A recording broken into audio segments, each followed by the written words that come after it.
बहुत समय पहले की बात थी। प्रीतमपुर नाम के गांव में दो बहनें और एक भाई रहते थे।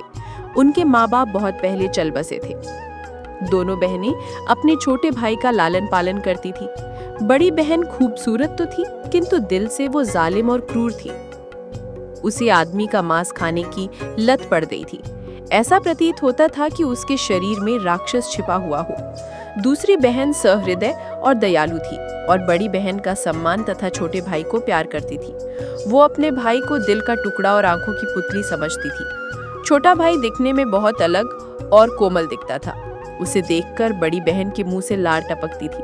वो उसे कच्चा खाने की ताक में रहती थी। एक दिन बड़ी बहन ने अपनी छोटी बहन से बकरी चराने को कहा।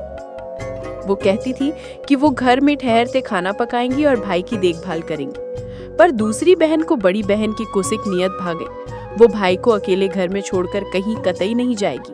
उसने कहा, बहन जी, तुम पहले की तरह बकरी चराने चले जाओ। मैं घर में आपके लिए बड़े कढ़ाई में आपका पसंदीदा मांस पकाकर रखूंगी। नाक होकर बड़ी बहन बकरी चराने चली गई।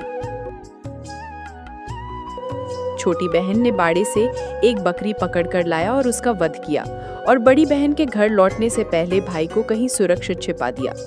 बड़ी बहन के लौटने के बाद छोटी बहन ने पका पकाया मांस लाकर बड़ी बहन को खाने के लिए परोसा और कहा, खा जाइए बहन जी, ये भाई का ही मांस है। ये सुनकर बड़ी बहन की बाछें खिल उठी और हाथ पांव नाचने लगे।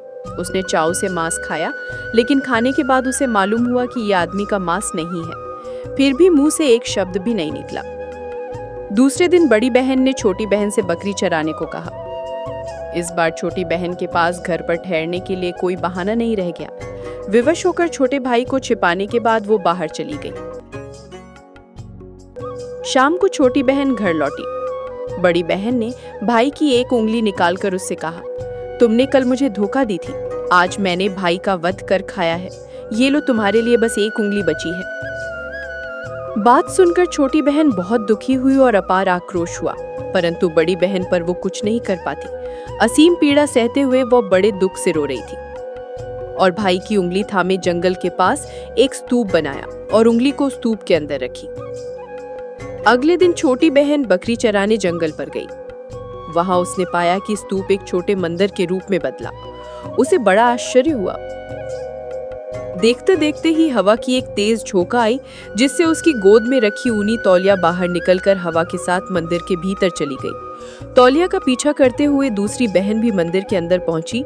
मंदिर में लाल पीले रंग का चोगा पहने एक भिक्षु उसके आगे आया और उसने बहन को ढेरों रत्नमणि और मोती जेवर भेंट किए। खूबसूरत जौहर आभूषण लेकर दूसरी बहन घर लौटी। उसके हाथों में इन सुंदर कीमती चीजें देखकर बड़ी बहन को बड़ा लालच हुआ।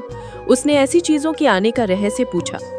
ईमानदार दूसरी बहन ने उसे सच सच बताया। फिर अगला दिन आया।